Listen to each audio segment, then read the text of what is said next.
Guys, siapa sangka Ulun ada keluarkan smartwatch yang agak padu juga spek dia guys. Okay, jom kita keluarkan dulu. Aku suka dengan design dia yang simple dan dia datang dah siap dah pasang dia punya tali guys. Okay, dia datang juga dengan satu charging cable. Okay, charging cable dia jenis yang macam ni. Dia ada kepala ni dan ada magnet lah dekat bahagian belakang ni.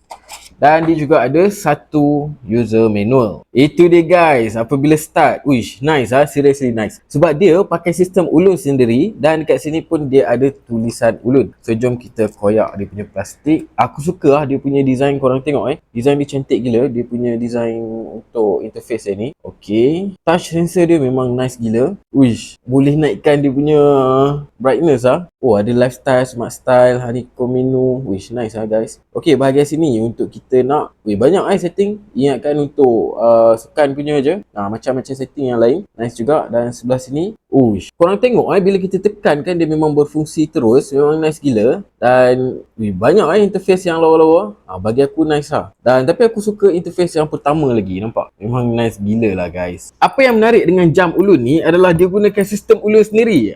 So memang nice gila lah guys. So jam ni adalah original daripada Ulun. Dan yang lagi best kalau kita tengok dekat sini, bateri dia boleh tahan antara 5 ke 7 hari. Agak lama tu. Ada setengah jam ni, 1 hari dah nak kena charge sampai 2 kali. Memang renyah lah guys. Dan yang best lagi, waterproof level dia adalah IP67. So kalau korang nak bawa pergi mandi sungai tu, memang tak ada masalah lah guys. Alright guys, so siapa yang berminat dengan jam Ulun ni boleh check out dekat beg kuning di bawah.